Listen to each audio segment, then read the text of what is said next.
Hello and welcome to the Scuttlebutt. I'm your host, Brock Briggs, and every week I bring you a conversation that will make you better.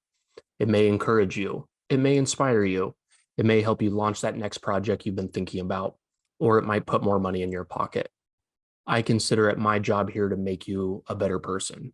Thank you for tuning in to my conversation today with Levi West. Levi is an 0311 in the Marine Corps, but if you asked him, that's definitely not the first way he'd describe himself. He's a writer, a photographer, and an all-around creative. Talk about why we need our own identity outside of the military and how to start down the path of creating that. We also discuss his firsthand account of the withdrawal from Afghanistan and the mental toll that put on the on-the-ground decision makers. Levi also gets into launching an indie publication called Dirtbag Magazine, featuring everything cool, naturally. I picked up their first issue and love the compilation of great writing, photography, and self-expression. Love seeing vets put together awesome projects like this. They've got great merch. Check out the link in the show notes. Be sure to pick up a copy and a beer koozie. Two quick things you can do to support the show. Go check out the show on YouTube and drop a subscribe there. I'm getting all the past videos and episodes up there, including highlight reels where you can check out bite-sized clips of the best of each episode. If long form isn't for you, that's the place to be. You can also stay up on the newsletter, scuttlebuttpodcast.co, to subscribe to that. There you can find free stickers, breakdowns, and other interesting content going out every single week. Please enjoy this conversation with Levi West. One of the things I'd like to start with, just to kind of like get to know you a little bit better, we've talked a little bit, but what is something that you are the most proud of? That's actually kind of a hard question for me because I don't really look at a whole lot of things I do with pride, I say. But probably one of the things I take some of the most pride in is at the end of the day, I do everything I can to be a good person. And I know it sounds super cliche, but I have a defining point in my life, I feel like, to where I went from just being that dude that kind of looked out for himself and transferred to the dude who just wanted to be that guy that anybody could rely on, be that like quote unquote good dude. And that is in Korea in 2019. I was on deployment and some dudes were getting in a fight, like grunts doing a deployment and shit. And I just kind of did my best to break it up and send people their separate ways. And one of my buddies was talking to me and he's like, hey man, like you sort of were putting yourself in a dumb situation, like getting in a fight and getting into a fight to break it up and stuff. But like, you did it because you cared about us. And I was like, yeah, well, like at the time I was the NCO and I was like, I don't want you to get in trouble. And we just kind of went on joking and stuff. And it's sort of a lighthearted way to get into like what he said, which is one of the things that has probably impacted me one of the most in my life. And it's like, hey man, I just wanted to let you know that a lot of people will have to spend their life wanting to know if you've made an impact. And I can tell you that like, since I met you, you've pushed me to become a better person and you've changed my life for the better. And when my friend Dylan, who's out of the military now, said that to me, it kind of made me want to be, somebody who is that good person, someone who's always doing that, like the good thing to help people out, if that makes any sense. Yeah, no, it definitely does. I think on a long enough time scale and like long enough time horizon, like looking out into your future, really one of the only things that matters is that making an impact thing. A lot of people, that it looks different to other people, but I think that ultimately it's the same objective, whether it be to have kids or usually I think that a lot of people think that kids is relating to impact, or they want to make an impact on the lives of those around them, or they want to go to Mars and like advance like the human world. Like I think it's something kind of innate to people, and as your goals get bigger, I think that they all kind of lead to that. For me, my biggest goal is just be kind of viewed as not necessarily like, oh, I want people to see me as a good person, but just to like inherently be a good person, inherently acknowledge other people's existence and their needs and what they need to survive in the world. And that like, these I can't think of the proper term, but like essentially these are like, you're not the sole person on this world. Like there are other people around you and you need to acknowledge them and acknowledge that they have the same feelings and fears and emotions that you do. And then also help them because, if you look across like any species in the world, there's very few that sustain themselves.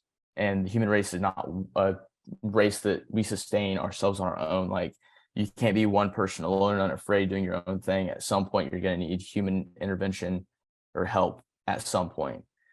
And kind of trying to identify those times and just be that person that, hey, it may inconvenience me for 20 minutes to help this person, but hey, like, I don't know what that 20 minutes could or couldn't make a difference in their life, or vice versa. What do you think that looks like on a day-to-day basis? Is that something that you're like waking up and thinking like, how am I going to make an impact on those around me today? Or is it there's some underlying vehicle that you're looking to do that in? Or maybe do you look at the Marines as your way of doing that? For me, I never look at, like, I never go out inherently like, oh, I'm going to help somebody today, because I feel like that's very disingenuous. But I'll go back to like one day I went out just sort of exploring around and taking photos and stuff. And I stopped off at Publix because I needed to do some grocery shopping at the end of the day, and went in, done all my grocery shopping, came back and was loading my groceries into my truck. And this lady walked up to me and says, hey, do you by any chance have jumper cables? Like, my car won't start, like, she basically kind of gave me a little sob story, not to like downplay it at all, but just a sad story about like how her day had been going. I was like, oh, like, I got jumper cables, I'll help you. So pulled my truck around, tried jumping your car. Car wouldn't jump. Ended up running into another person who was there who worked at like an auto part store down the road and was going to go try and grab a battery test real quick. Went and grabbed a battery tester, came back, figured out her battery was fine and that there was another issue. And we sat there and tried to, work on it, and ended up pinging on the starter a little bit to get it started, and got her car started so she'd make it home. And, I could have looked at her and been like, no, I don't have jumper cables, leave me alone. Like, I have groceries to go and put away. But instead, I tried to put myself in her perspective, try to see like, okay, this is somebody who's coming to me for help. Like, I'm more of an extroverted person. At the same time, I'm not going to ask somebody for help. I just haven't been able to humble myself enough to ask for help unless I like really, really need it. But, I kind of just recognize the signs of like, hey, this is somebody that needs help. I'm going to stop and help them. And I stopped and helped them. And whether it made a difference in her life or not, whether it made a difference in my life or not, I just recognized that, hey, this is a person in need and I have the ability to help them. So why not help them? And so that's kind of how I go about it. What do you think that looks like on a big picture? Because I think at a certain point, we're in an entire world of people who need help. Like there are way more people that need help than there are those that are willing to give it.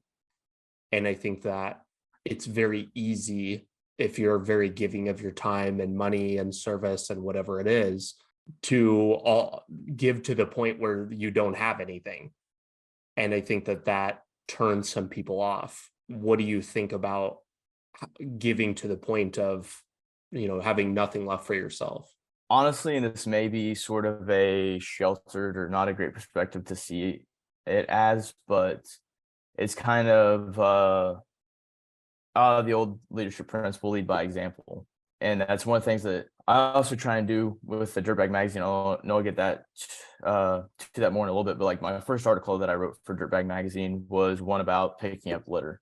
And it's really not a good article. I wouldn't recommend going and reading it unless you want to see like my first published article out there. But somewhere in it, I say something along the lines of, hey, we're never going to completely cut out littering as an issue. Like, it's always going to be an issue. But if you went out today and you picked up one piece of trash, then that would remove, if every American went out today and picked up one piece of trash, that would remove approximately 330 million pieces of trash from the United States that's littered in the streets. And, if I wrote that article and it inspired 5 or 10 people to like not throw a Wendy's cup out their window, or to see a straw wrapper blowing on the sidewalk or a Walmart trash bag and they picked it up and threw it in a proper trash receptacle. That's kind of the view that I look on, taking it to the big picture, because, me being one person, I don't feel like I can make that much of an impact. But if I can inspire other people to help me make that impact, then that's how I can do it on a larger scale. I think that a lot of people have similar beliefs and ideas about making an impact on the world in whatever avenue or environment that they feel strongly about. But I think a lot of people get intimidated by it, like, oh, well, I don't have a big following, or this isn't going to reach anybody. And I think that it's valid. It's not a reason to not do it. But I think that enough of those small reverberations, enough of those one-off articles, enough of those kind of like small little acts of service, that's probably the best way to put it. And eventually it makes a big impact over time. Yeah, and I don't have a big following. I don't, or at least I don't feel I do. My personal Instagram has like 160, 170 followers. So I like don't approach the world like I approach the world like I have like a big following, because I don't care if I have 100 followers or if I have 100,000 followers. I can put something out and it can inspire one person, as long as it inspires one person to do something. If like I do this entire podcast with you and I say one positive thing that helps out one positive person, then it was completely worth all of my time and effort to be here. If that's kind of my views on it. And to me, it's not about followings. It's not about, views or money or likes or anything like that. It's purely at, you never know when you're going to say the right thing at the right time to the right person to get it to click for them. And that click could change their entire life. Before we started recording, you were talking about some of the most underappreciated things in life. And I think that viewpoint is extremely underappreciated. It's the viewpoint that I have, and I can't say that I came up with it alone. I have a great family back home where I'm from, and my parents they would volunteer to help out with anything. And my parents were always involved in like the youth sports, whether it be football, baseball. My dad was a Shriner all the way through, and my entire life, and still is. My mom was a high school teacher and volunteered at a lot of things that she could. And so it's just sort of the viewpoint that I was raised up with. And, one of the things that my parents really taught me, to whether they intentionally tried teaching me or if they just showed me it through their actions, it's just one of the big things that I've gotten from them that I've kept throughout my whole life. Did that attitude of service manifest itself in you joining the Corps, or was there something else that kind of drove that? I kind of hate to say it, because I know people who have like really cool stories on why they joined the Marine Corps.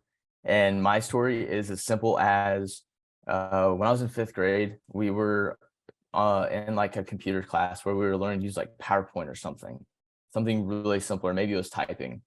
And we had like 30 minutes of free time because I got done with my work.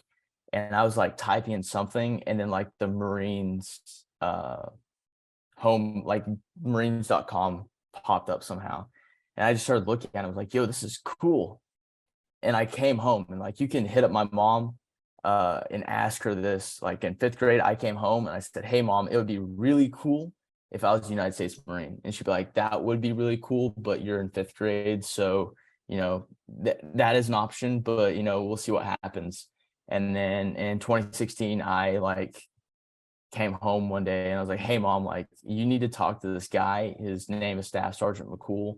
I'm joining the Marine Corps. And she was like, okay, you're actually doing this. That's cool. And that's pretty much like the story. I mean, I will say I did come from a patriotic family, a very small town Christian conservative, and that's how it is. And so the patriotism in my upbringing definitely was there, but I don't have like a huge military service in my family. So Don't feel bad about the story thing, man. I think I like laugh so hard, and normally I don't really get into people's like backstory about why they joined anymore. At the beginning, I really did, because I think I thought that was really critical to like understand where people came from. But what I slowly found out is like nobody actually has a cool story. It's all the same fucking story over and over and over again. But in the attitude that like we're all kind of like the hero in our own story, everybody kind of thinks that it's really unique, but in reality it kind of isn't. And that may like bother some people, but whatever. But no, that I think that understanding the kind of driving force behind that and stuff is cool and good to acknowledge. Do you have any regrets about joining? No, I don't really. No, I don't have any regrets because everything that my life is now is because of, you know, what I've done over the past 5, 6 years. When like 6 years ago when I joined the Marine Corps, I was a small town hit country kid that couldn't give a rat's ass about art and just wanted to wake up every single day and go to like yee country boy stuff. And I don't know a better way to put that, but literally me and my friends were go sneak down mudding on the weekends or work on farms or the oil patch or whatever like that. And then I joined the military and I got away from it. And started meeting like really cool people that do different arts and stuff and just got really big into, writing and photography. And, had I not joined the the Marine Corps, I wouldn't be sitting here today, on a podcast talking about the things I'm passionate about. It's interesting. I don't think that a lot of people would say, oh, the military gave me this appreciation for the arts. But when you think about the backgrounds that we come from, and if there was no prior exposure to something like that, and having the chance to meet cool people and see and do cool things, it alters you in a way. Not only is there the life change of like what the military kind of instills in you, those values and work ethic and all that kind of BS that everybody touts, but it's also developing your personality in a way too. Yeah. What was the initial drive there? Was there somebody in your unit that had a camera and was really into photography, or what was that kind of like first kick that got you to start doing something? So my interest in photography started in 2018. I was going on my first deployment and I wanted a camera to like take pictures of things. And so I bought like a cheap little like $300-$400 camera and really just kind of got disinterested with it. But it had always been something that I wanted to get into. And fast forward to my last deployment in 2021, I was in 1st Battalion, 8th Marines, and we were sitting in Kuwait when we got a call of like, actually, we didn't even get a call. I saw a tweet from Joe Biden that said, I am deploying 3,000 troops to Afghanistan to support the withdrawal. And all my buddies kind of looked at each other and were kind of like, like we are troops. Like, wow, they just tweeted this out. And, we were there for like 2 or 3 weeks, not a long time, but just saw a lot of like horribleness and humanity. And around this time, like prior to deployment and during deployment is when I started delving a lot more into the arts and, sort of talking to sort of these veteran writers and stuff. And when I got back, I just kind of decided that after seeing all the things we did over there, I wanted a outlet to sort of remind myself that there still is beauty in the world. There still is good things. There still is all this, because, not to say that I had like a whole lot of issues, but it did like sort of skew my viewpoint on humanity. And it really made me hate people or hate a certain type of people for a while. But I just decided to come home and that I was going to buy a camera and like do this for real. And so I went out and spent like $1,000 on a camera, a setup, and just started taking pictures. And, the rest is history. Now I have several cameras and I'm doing photo shoots for families on the weekends or going taking pictures at a wildlife sanctuary that I started volunteering at, or just walking through the woods trying to, find some cool bird or something like that to photograph. So that's really like the origin story, I guess, on me being a photographer. What were some of the major issues that you saw in the Afghanistan withdrawal? I think we'll kind of circle back around to kind of photography and how that's kind of developed over time. But while you brought it up, I'd love to talk about it if you're game for that. Without getting too deep into it, I don't think it was handled extremely well. Not on our end. I think the Marines that were there, I saw a lot of like 18, 19, 20-year-olds making a lot of like really tough decisions and witnessing a lot of like, bad things for the betterment of other people. And it is kind of different from like the combat experiences that I grew up in the Marine Corps with people sharing, but it was more of, watching people who were kids. Cause I mean, I was 21, 22.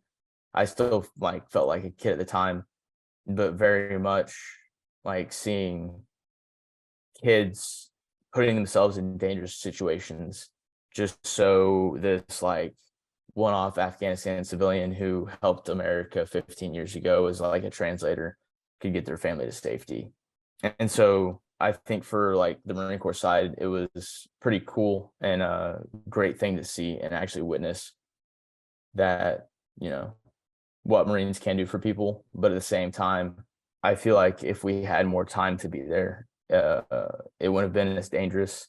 We probably would have gotten more people to safety, because one of the things that like I'll never forget is after we stopped taking people in and looking out into the crowd and seeing like American passports, American driver's license, which you can only possess if you are an American citizen, still standing amongst the crowds and knowing that, August 31st, when we're wheels up, like we're leaving Americans in Afghanistan, where we had already seen the Taliban or ISIS execute them in the street for trying to leave, what were they going to be left to?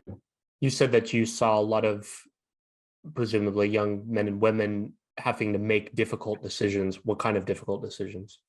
I wouldn't say difficult and per se like that we knew threats were out there, like we were getting shot at all the time or anything like that, but just threatening as in like, every single day we'd get reports of like IEDs coming through, hey, there's a gold Toyota Camry that's suspected of, carrying an IED. And the gate that I was on was right next to a road, and we'd get word that, hey, a gold Camry is coming down the road.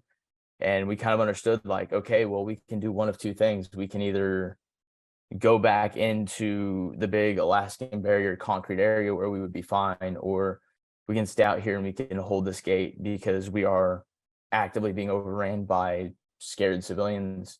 And, when it came down to those times, I don't think there's one person that would have willingly gone back inside knowing that they'd be 100% safe, but knowing that, all the hard work that we've done to gain the ground and hold the gate would get lost.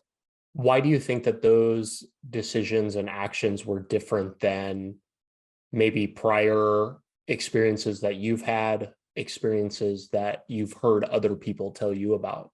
Because we weren't really there for a combat oriented mission. We were there for humanitarian. We were just, glorified PMO, just in another country, just checking IDs and letting people in that deserve to be in.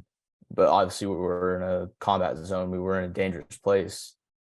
But it was just kind of different, I wasn't getting ready to take a rifle squad and, conduct fire maneuver on an enemy. We were standing in a static area and trying to just complete our mission the best that we could.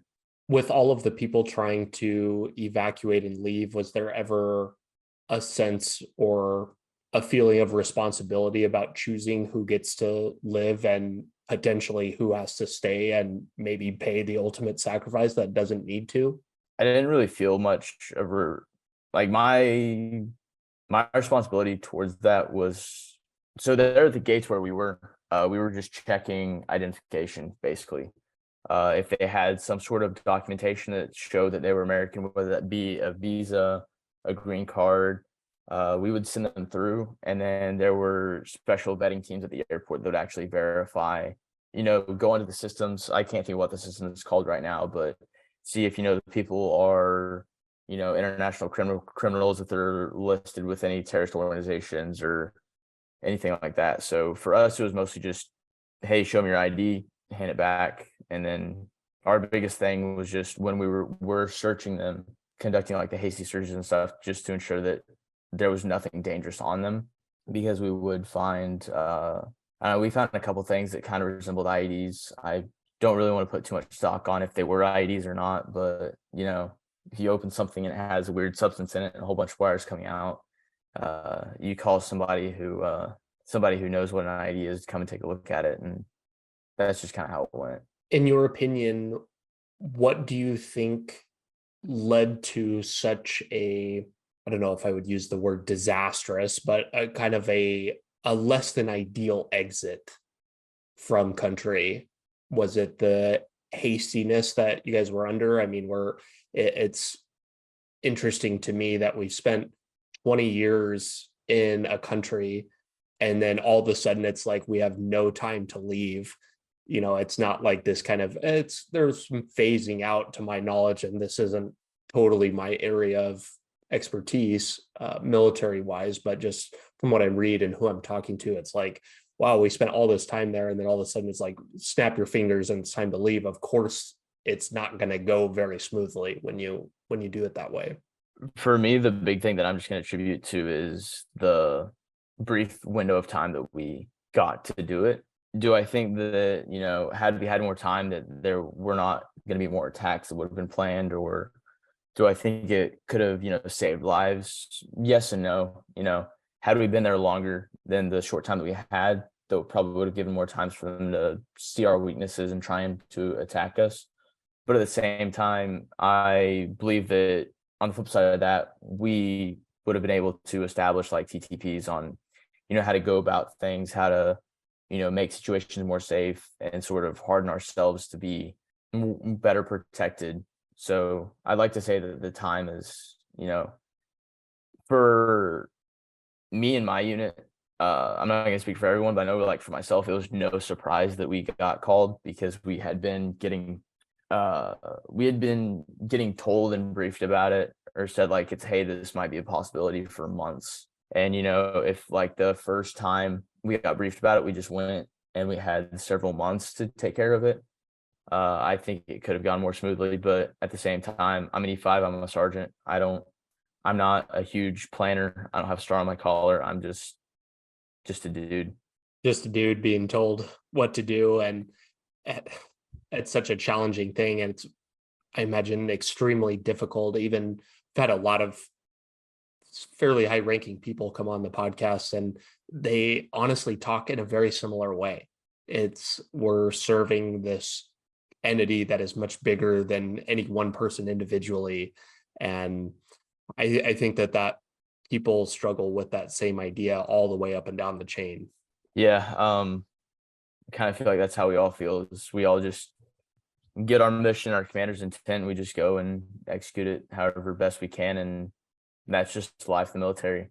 You said that the experience helped channel and your kind of drive and pursuit of photography. Has it changed your viewpoints about anything else in life? I have to say, one of the biggest things that's changed my mind about is, as cliche as it may sound, is how lucky people are to be Americans. And, you see it all the time. And I hate politics. I'm never going to dislike someone because of their political views. And I think that if you dislike someone just because, they have differing political views, then you're a shallow person, and you should like rethink your existence, or not your existence, but rethink your train of thought. But I do know that the vocal minority, the people that are being loud and being outspoken about things, anymore, it's really common to hate this country. And, one of the things that has really ingrained in myself is I watched people die trying to become an American. And that is something that whenever you come home and you see somebody like burning the American flag because they don't feel like they have the rights, that they feel like they're oppressed. There's no like comparing oppression to like someone dying to be in your shoes, someone sacrificing their life to be where you are, and then to come back to America and see people complain about, housing is too much, or, we have this problem or that problem, so I hate this, let's just move to Europe, or like I want to revoke my citizenship and move here. It's really just disheartening, because a lot of those people have never been to those countries. And I can tell you from the perspective of somebody who's been to a lot of those countries, who's been to, Europe, Asia, the Middle East, probably the greatest place that I've ever been is America, because this is the land of the free, and you are free to do whatever you want. Whether that, puts your life in shambles or it doesn't, you still have those freedoms. In a lot of other places, you don't have half the freedoms. People hate guns, but in America, you can own a gun. You can't do that in most other places. You can also say whatever you want. If it wasn't for freedom of the press, Dirtbag Magazine wouldn't exist at all. But me and, Buck can make a magazine because we have freedom of the press. And that's amazing. And a lot of people don't understand that, the rights that they have to them. And so that's one of my viewpoints. It's like vastly changed. It's just sort of more pride to be an American, and then a distaste for the people who want to hate this country. It's certainly a difficult conversation, and my experience hearing from and talking to people that say really divisive things like that is very similar. It does bother me because I think from the outsider perspective, I question how big their worldview is saying things like that. I don't think that it really appreciates the benefit of being born into a place that we do. I think the flip side of that is difficult for me simultaneously, though, because I don't think that we should ever use that idea as a way to be complacent. Yeah, we live in a really fantastic place, but that doesn't make us immune from continuing to raise the bar higher. There's a reason that we're kind of this perceived like world power entity or up in that threshold, and it's because of some of the ways that we operate. And for us to continue to be in that place, I think that elevating the rights of citizens and putting those things at the first and foremost priority over the long term is what it will continue to require to stay in that position. And I wholeheartedly agree. But kind of the viewpoint that I look at it is, if you buy your dream home, that's going to be a great dream home, but at some point a light bulb is going to burn out. The washer and dryer are going to go out. You're going to have a pipe burst. Are you going to sit there and complain about like how terrible the house is because, it has this issue? Or are you just going to like sit down, shut up, and figure out what it takes to fix it? And I do believe that right now in America, we need to sit down, shut up, and figure out how to fix a lot of things. And I think it's going to take maturing from both sides of the aisle, because, this isn't a Republican country. This is not a Democratic country.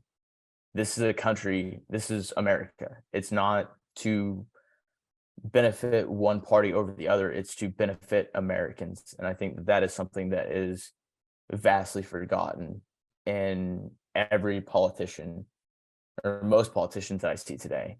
They're only trying to support, the side that's going to make their interests wealthier, in turn making them wealthier. And we don't have anybody wanting to just do what's right for America and the American citizen. The military has a really great way of broadening your worldview by putting you in very interesting places with very interesting people that kind of challenge the things that you know and believe about where you're from. You were talking about being raised this small town country kid, and then now it has given you this kind of unique eye for art and all of that. And I think that just seeing your own personal progression, a lot of people don't see that. They don't have the opportunity to kind of get out and like experience a bunch of different things. And it's humbling in a way. It really is. And it sort of lets you know how small we are as like an individual person, and that there's a bigger world around us that's going on every single day. You've been pursuing these creative kind of endeavors while you're in the service. First off, I want to kind of tip my hat to you on that one, because I think that pursuing creative work while you're in the service is extremely difficult. I don't think that nearly enough people are doing things for themselves and creating an identity for themselves outside of service. You have some strong feelings about people having the military become their entire identity. I would love to hear your 2 cents on that. Yeah, so coming up in the Marine Corps, I was the kid that made the military sort of more my personality. It took probably 3 years for me to grow out of that.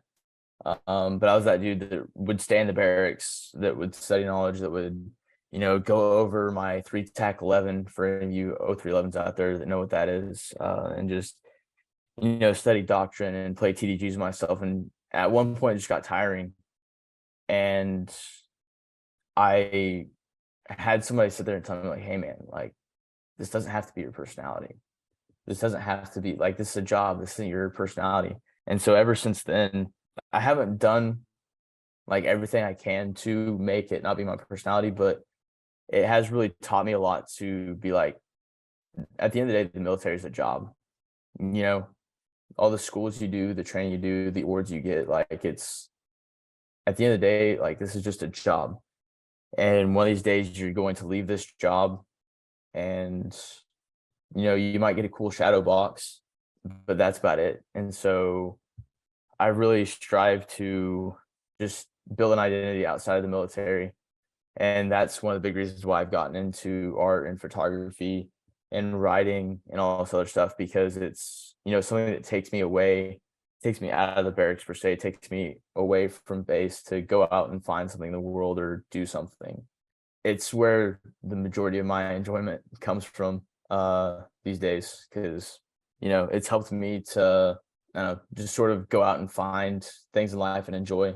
What do you think is the first step towards walking down that path? I think a lot of people are maybe in that or struggling with that sort of realization or acceptance. The military is a job, but certainly a job that requires much more of you than maybe a traditional one. And it's easy to kind of continue to pour more and more of yourself into it. But as you said, when you get out, you're going to probably be a little bit disappointed if you've given everything, and that's kind of what you walk away with. Not that you walk away with some good stuff. I would argue it's more than a shadow box, but there are certainly fewer things that like kind of continue to endure on other than like internal things. So I guess I'm curious, what do you think was that first kick down the road, and how do people kind of start doing that themselves? Whether this sounds like good advice or not, but it's ultimately just doing it. One thing that I always recommended to, once I got out of this mindset and I found stuff outside of just the military to make my personality, it really just I just sort of did it. And I started impressing on all of my Marines, like, hey, find something that has nothing to do with the military. Because, a lot of these kids are 18, 19 years old. They may have, hobbies. They may have something that they did back home, but they really don't have a lot of adult world experience. So I tell them all, like, find something that has nothing to do with the military. Like, you can sit in your barracks room, you can play video games, you can, walk down the street to the gym, you can lift weights, you can go running. That's all sort of like still military centric. Find something that has nothing to do with the military. For me, I bought a camera and I went to the intercoastal and I just started taking pictures. And, for a long time, I did sit in my room and look at cameras on the internet and watch YouTube videos and wish I could be that person that would go out and do these things. And literally all it took was me just going and doing it.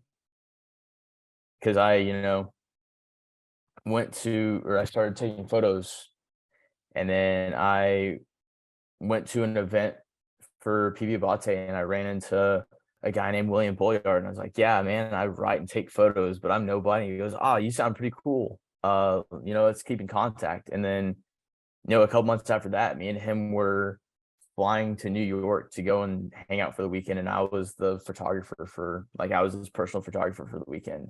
And then now we run a magazine together. So it literally is just getting over what is holding you back from doing that and just going out and doing it.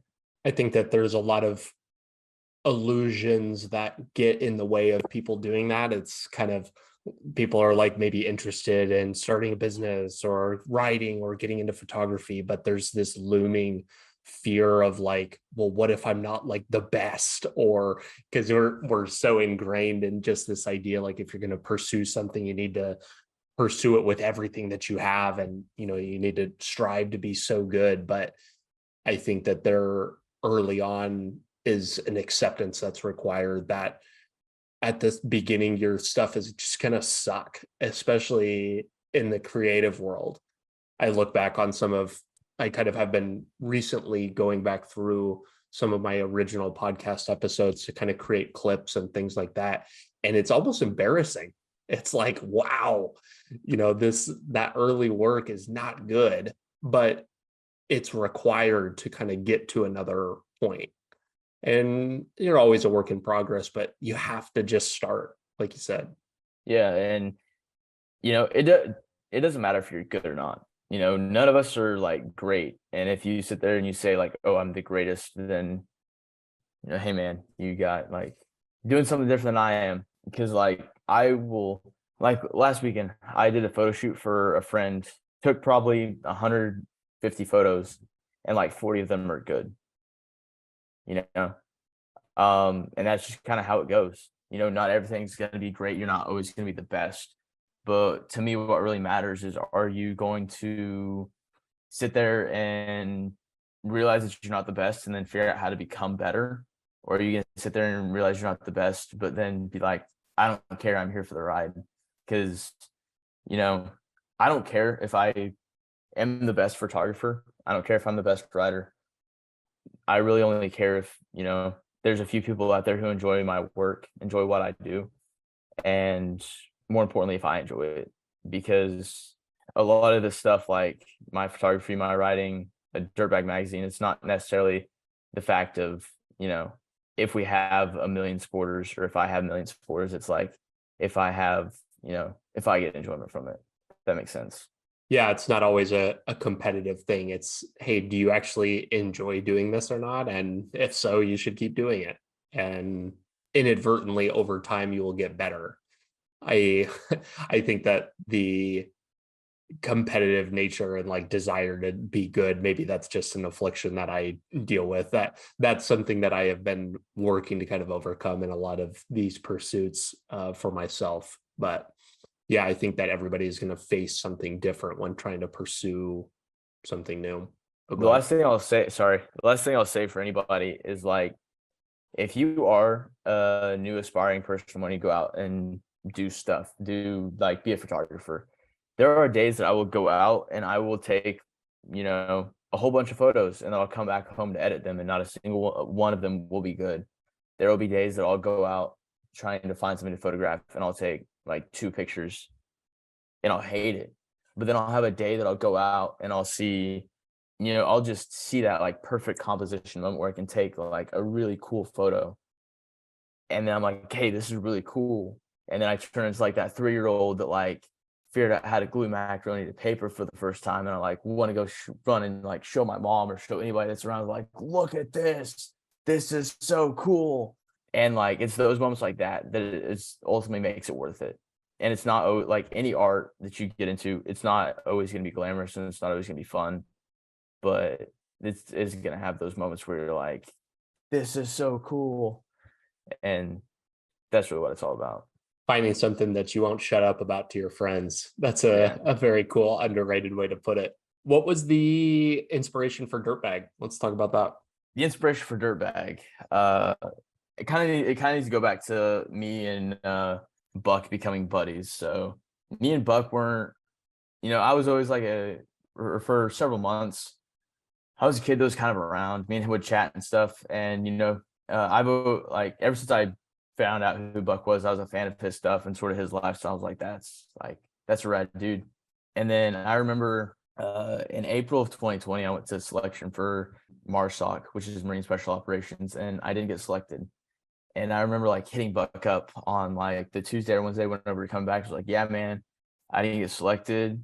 And, that sucks. And then like without missing a beat, Buck was like, well, what are you doing this weekend? I was like, I don't know, man, probably like crying in my room, like my dream is dead. And he goes, well, if you don't want to do that, you can come up to New York City, come to Savage Wonderfest and just hang out with like me and some friends. I was like, all right. And so literally within a couple hours, I just bought a plane ticket, put in a leave request, and like went to New York. And that's one of those times when like me and Buck really got to know each other and knew that we sort of, in some ways, were the same person. Had not the same person, but had the same beliefs on a lot of things. And really just kind of had this passion for like getting away from the military and like going back to like real art. And over the course of the next couple months and some like angry long phone calls, he just hit me up one day and was like, yeah, we're like, I'm gonna do this thing, you in or not? And I was like, yeah, I'm in. And we started Dirtbag Magazine. And I think Buck put it in a really good way when he was on the podcast about talking about how we're trying to do like a Rolling Stones meets Vice kind of thing. But the big thing to me that I like and that I'm trying to do to keep us be something different from them is one of the things I hate in the journalism world, and that's like selling out. And Buck hates like being a sellout too, to where, I'm wearing a Nirvana t-shirt and Kurt Cobain hated journalists. And, I'll say I hate journalists too. I'm not a journalist. I write about the stuff that I like to write about, and I know that Buck writes about the stuff that he likes to write about. If we put something in a magazine, or if we publish an article about something, it's because like, it's never going to be something to like get clicks or get likes. It's going to be because it's cool. And that was sort of the inspiration of like, hey, there's nothing like this out there. And, Buck's more connected into the writing circle than I am. And so with him talking to all the writers, we all just kind of realized that there is a need for something like this out there, because, for all the veteran writers, there's only certain publications, and they all tailor to, hey, you have to write about, this latest military scandal or this new policy change or this or that. And, there's dudes out there like me and him, they're like, listen, man, I just want to write an article about this band that I saw, or like, I'm write about something that I like, hunting, or like whatever I'm passionate about. And, that's sort of how Dirtbag Magazine was born. The old homage from like skiers in the 1970s or 80s, where,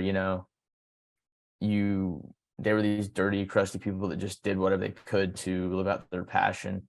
Really didn't fit in these like millionaire scenes. That's really where it comes from, and we're trying to like reinvent that, or just stay in line with that to this day, and making a publication that's just dedicated to that. I think that there's something incredibly cool and raw about, I don't know if I'd call it, maybe it is, but category creation, of taking the combination of things that you're interested in and combining them in a unique way that puts it together in something that is interesting and valuable to others. And ultimately, it doesn't have to be something for everybody. It can be something for a few people, or even just yourself. And I think that there's a ton of value in just like putting something together that takes time and effort beyond kind of what your normal day-to-day is. Like you were talking about, not having the military be your personality. Like, this is something, you've got a physical something that represents you in a large way and represents a ton of time and work and effort, and that's badass. Yeah. And like our main plans, or our main theme now, is like every single magazine is just kind of like centralized topic, and then we're gonna have like some recurring things like album of the month, which is my little brand. That's the article that I'm gonna try and always write, and I can get more into music in a little bit. But we're always gonna have like a main theme, album of the month, have some sort of rad cover shoot. Like our first cover was, me and Buck talking to Bigfoot in the middle of the woods. And our sort of mindset on that is like, yeah, if you just see this and you're just like, yo, what, these dudes just talking to Bigfoot, like, what's Dirtbag? But we want it to be for just anybody. And in the next upcoming years, we're trying to get more into like extreme lifestyle adventures, some like extreme sports type stuffs, and get into like some combat corresponding and stuff. We have some really cool things coming up but sort of as the old meme of like, you never know what our next move is going to be. Like, you always got to keep them guessing. Like, Dirtbag Magazine is going to always keep people guessing. And, we may write about something that you're not interested in, but you are going to want to buy every single issue because you never know where we're going to be or what we're going to be doing, what we're going to be writing about. And the only way to find out is if you buy our magazine, because we do limited runs, and one of these days I'm going to have a horrible run with a hard drive and I'm going to lose everything. So if you don't buy one now, then you probably will never get one. Right.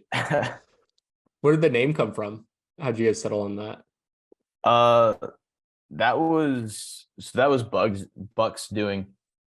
And it went back to the old, like I said, like the Dirtbags, or like the origin of the name Dirtbag, where it was just sort of like these people who, they were skiers or snowboarders or skateboarders, rock climbers, the likes that, sort of, went off living in a van so they could go chase that next hill to climb or slope to ski on, or that, just people doing whatever they could do, dying to keep their passion alive and die to keep chasing it. And that's kind of how, I feel a lot of these days, because I'll go work my day job Monday through Friday and then immediately take off somewhere to go and, photograph something or, work on something with Buck or, I've had days where I'll wake up, do a photo shoot, go edit photos for a little bit, come back, work on the magazine a little bit, or like do some other work, and then go out and like play music at a bar that night. And so I'm hitting like 3 different things at the same time, but at the same time, I'm just doing whatever it takes to keep my passion alive and just sort of, disregarding a lot of other responsibilities in life just to keep like what I'm passionate about alive. And that's sort of what Dirtbag is all about. As I was reading it, when I got my issue back in December, I was like really reliving a lot of, like, I grew up going to like hardcore shows and like really kind of grew up in the music scene in the city that I come from, and was like reading this thing. I was like, this magazine is so fucking punk rock. It's like just not even funny. I love it so much, and just kind of an interesting take on music and a lot of really cool stuff. I really admire what you guys are doing, and if anybody listening hasn't picked up a copy, they really need to. I think what you said about keeping your passion alive is really interesting, because it takes a lot of work. It's not something that people that end up kind of being really good at their craft or really enjoying and getting a lot out of life, it doesn't come without sacrifice. Like you pointed out, it's like I end up neglecting a lot of other things in life to pursue my passion. And sometimes that's what it takes. And it's certainly not for everybody. Oh, yeah. And, if anybody checks out Dirtbag, one of my big things is like, I despise clickbaity journalism. You will never see myself, and if I can help it, Dirtbag Magazine, ever putting out some cringy clickbait article to get likes or comments or subscribes or to buy. I hate that. With me, like the only thing that I sit down and write about is shit that I am like 100% passionate about, that I 100% care about. My first article in the print magazine was album of the month. Ours is Chrome by Super Heaven. And, I didn't contact Super Heaven about anything. I didn't tell them I was doing this. I did it because I wanted to write about my favorite like artist for the first album of the month. And when it comes down to it, it is like Super Heaven. I kind of posted something on my Instagram story last night that's like 1,659 days, over 2,100 songs, and over 350,000 or 250,000 minutes of streaming music. And there is one band that is my number one band and one song that is my number one song, and that is Super Heaven. Youngest Daughter by Super Heaven is my all-time favorite song, and it has been my most played song on Spotify since I found it in like 2019. And so if you ever pick up a issue of Dirtbag Magazine and you read it, the people that wrote those stories in there are the people that have the passion like that. That the stuff that they're writing about is no shit their favorite thing in the world. It is their fucking passion. It's not going to be some clickbait, like stupid, like, oh, here's like this the latest Kardashian news or like the latest. Nah, it's going to be some like 20, 30, 40-year-old dude writing about like one of the things that keeps him going every single day. And that is one of the things that I think is the most badass thing about what me and Buck have created is we are taking Vice News and Rolling Stones and making it less sell out and more just like raw. This is what we care about. Our saying is we know cool. And we say that because like we know what cool shit is, but like everything we give you is going to be what's cool because we know cool. And so that's sort of like my big thing on it is in no way is it 100% journalism. It's just, dudes writing about rad shit. Hearing you and Buck and several other like real strong creative types come on the show, I frequently harken back to a conversation I've had very early on in the podcast with Keith and Tyler from Dead Reckoning Collective. And they talk a lot about finding other people who are crazy passionate about what they called it building a creative guild, but looking for other people who are just super obsessed with their craft and kind of surrounding yourself with those people, because lackluster or people who aren't interested or aren't obsessed aren't going to help spur you on to the things that you want to do. You need to hang out with other people who are really, really into what they're doing.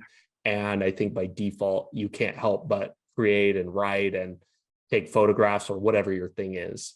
That's one of my things that as long as somebody can be passionate in, if it's not something that I'm per se passionate in, but everyone has something that's passionate and everyone has something that they're passionate in. And if you're passionate in something, then don't be afraid to let people know about it.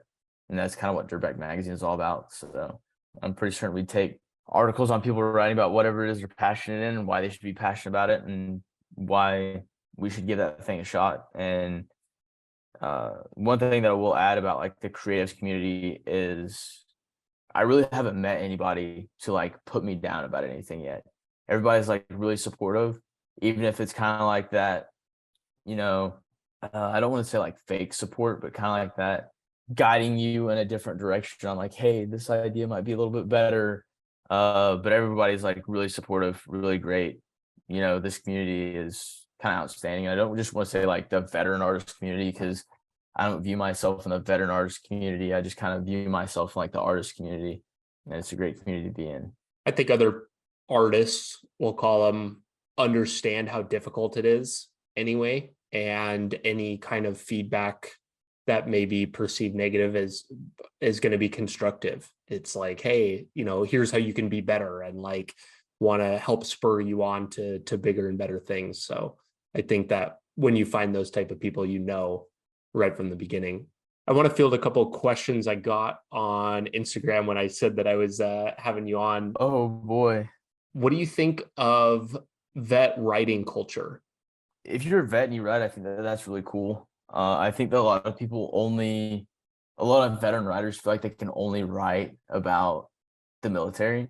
And, a lot of people obsess themselves with being, a war poet or a war writer. And, hey, if that is your thing, then that's just your thing. There's nothing wrong with that. I'm trying to think of the right words to say this, but just sort of, if you're a veteran writer, don't just write about being a veteran. Don't just write about the war. Don't just write about, war's bad, make me sad, like all this sort of notion that or idea that is kind of attached to veteran writers today, and then just be a writer who happens to be a veteran. I think that makes any sense. No, it definitely does.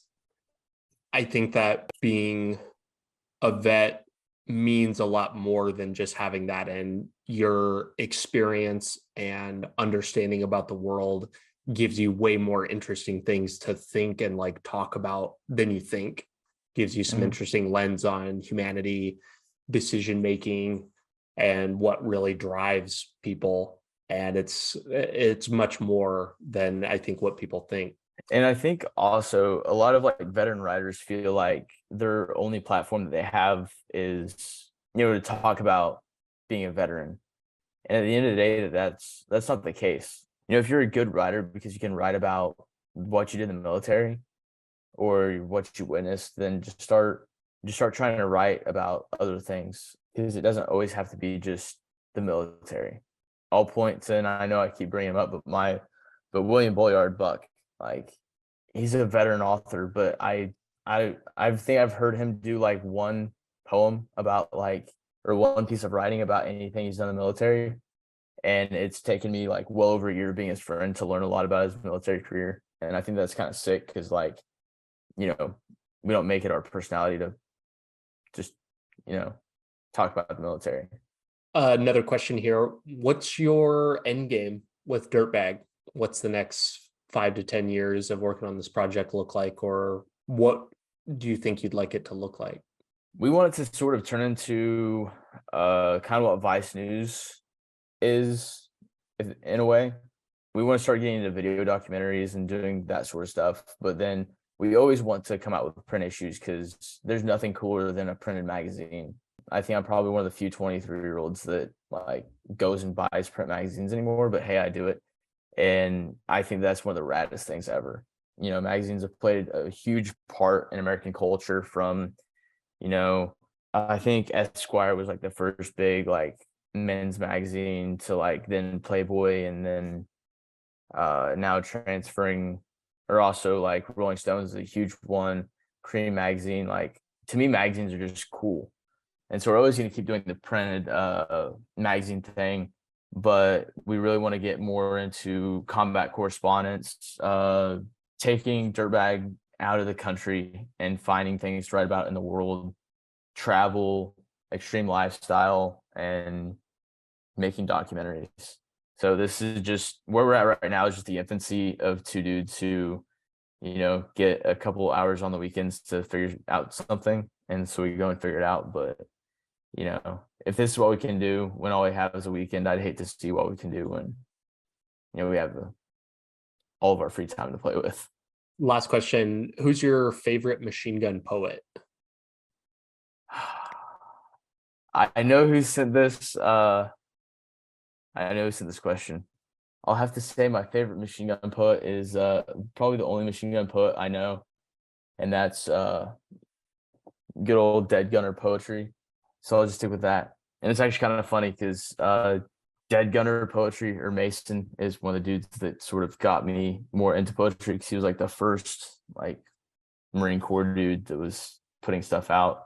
And I was writing at the time, but I wasn't like showing it off to anybody. But just kind of cool that he went off and got a book published. So probably have to say him. Levi, this has been a really fun conversation, getting to know you, learning from you, hearing about your experience.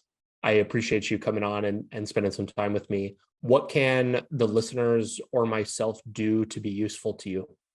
Go follow Dirtbag Magazine. If you want to follow my photography page, I'm horrible with social media. Buck runs Dirtbag Magazine social media, but you can find me at like Lost Soul Artifacts is my personal Instagram. You can follow that one.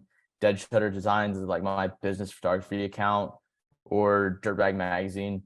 I have access to all those social medias. I'm just terrible at social media, but just follow along and, you know, follow the ride and see where it takes us. Go buy a magazine.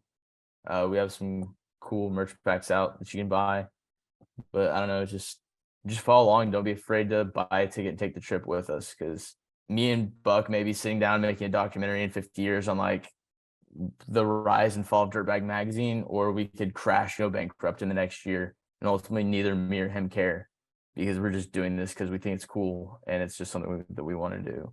So if you guys want to follow along for something that could be rad or could be a disaster, like, hey, at the end of the day, it's just gonna be something fun for you guys to watch. So just follow along and see what happens. Oh yeah. Levi, I really appreciate it. Thanks so much, man. Yeah, thanks for having me on. Thanks so much for tuning in today. Your listenership helps me better educate people like you and the rest of our nation's military, both past and present, on building a successful life outside of military service. If you're looking for more ways the top vets are leading more effective lifestyles, building businesses, and using the resources designed specifically for you, press here for a selection of some of the best clips. Be sure to like this video and subscribe to the channel to stay up to date, and I will be talking with you soon.